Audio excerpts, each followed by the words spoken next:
Hi friends, आज का topic है आलोचना का सकारात्मक पक्ष। प्रायः ये देखा जाता है कि जो आलोचना होता है समानतः वो क्रिया और प्रतिक्रिया के सिद्धांत पे आधारित होता है। जब कोई हमारी आलोचना करता है तो हम भी मौका तलाशते हैं उसकी आलोचना करने के लिए। ऐसा ना करें, आलोचना को अवॉइड ना करें, नज़रअंदाज ना करें, उस पर कड़ी प्रतिक्रिया ना दें, क्योंकि हो सकता है कि जो आपकी आलोचना कर रहा है वो सकारात्मक रूप से कर रहा है। तो ये भी हमेशा ध्यान रखना चाहिए कि आलोचना हमेशा नकारात्मक नहीं होता है, सकारात्मक भी होता है। और करने वाला हो सकता है कि आपसे उसका संबंध अच्छा हो, और जब आप उस पर कड़ी प्रतिक्रिया देंगे, बहस करेंगे, तो उससे जो आपके संबंध हैं उस संबंध का विश्वास और समर्पण प्रभावित हो सकता है। और हो सकता है कि जो वो आलोचना कर रहा है उस चीज़ की सुधार की आवश्यकता हो आप में। तो थोड़ा सा इस बात पे विचार करें ईमानदारी से कि क्या वो जो कह रहा है सच में उसमें सुधार करना चाहिए कि नहीं। सकारात्मक रूप से थोड़ी देर उसके बारे में सोचना चाहिए।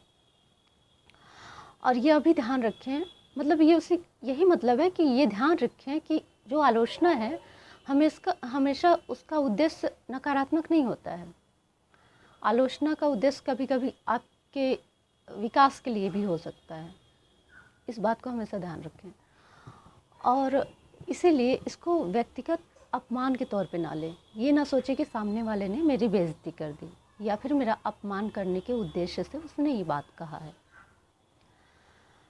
ये आपको परखना होगा कि जो आलोचना हमारी हो रही है वो सिर्फ अंदर की भड़ास निकालने के लिए व्यक्ति कर रहा है, अपमानित करने के लिए कह रहा है, कि वो आपका शुभचिंतक है और आप में सुधार करने के लिए कर रहा है।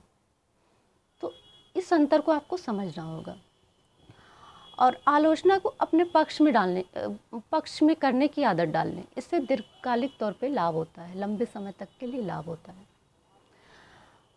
जब उस आलोचक जो आलोचना आपका कर रहा है उस आलोचक को अपने पक्ष में करने से ये लाभ होगा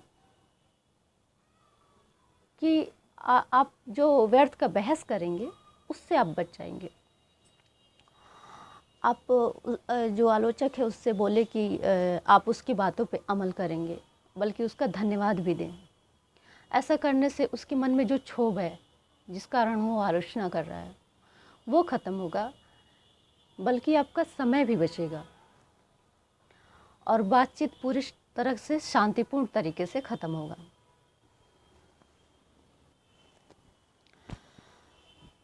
इससे ये लाभ होगा कि आप अपने गुस्से पर नियंत्रण कर पाएंगे और व्यर्थ के बहस में पड़ने से बचेंगे।